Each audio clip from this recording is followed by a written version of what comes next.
आंगनबाड़ी में घुसा 7 फीट लंबा सांप, बच्चे लोगों में डर का माहौल।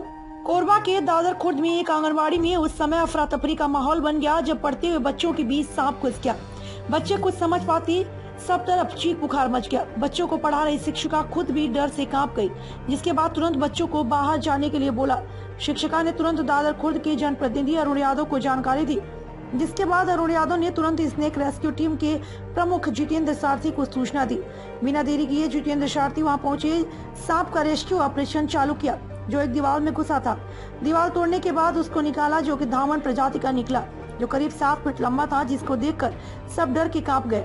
शिक्षिका ने यह भी बताया कि कई बार उनके उच्च अधिकारियों को साफ सफाई के लिए भी सूचना दी, साथ ही मेंटेनेंस के लिए भी जानकारी दिया, पर कोई ध्यान नहीं दिया जाता है। यह आरोप शिक्षिका ने लगाया। सांप को सुरक्षित निकल जाने पर सभी ने राहत की सांस ली। जी बताइए, अभी आपके आंगनबाड़ी में क्या घटना घटी थी? सर, मेरे आंगनबाड़ी में बच्चे आ चुके थे और इतने बड़े सांप घुसे, मैं तो खुद नहीं समझ पाई, उस चीज़ को घबरा गई। इसके बारे से कई बार शासन को अवगत करा चुकी, मगर ध्यान नहीं दिए। मगर मैं अपने प्रतिनिधि के द्वारा जितेंद्र सर को बुलवा के सांप को बाहर निकाला गया और देखे तो बहुत बड़ा सर फैसा रहा और कभी भी कुछ भी हो सकता था, तो ये तो मेरे ऊपर आ जाता।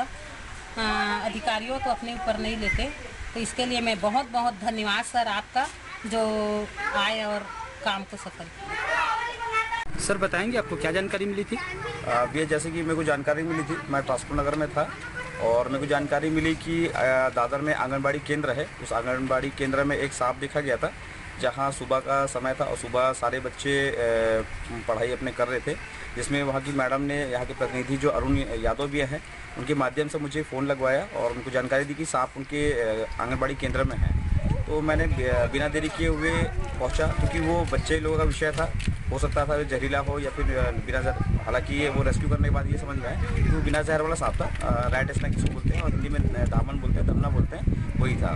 तो मैं देखा कि वो एक छोटा सा दीवार है, उसके अंदर वो बैठा हुआ था और उसको फिर मैंने सुरक्षित रेस्क्यू किया और रेस्क्यू करने के बाद मैं अपने रख लिया और उसको सुरक्षित अभी जंगल में अभी छोड़ देंगे।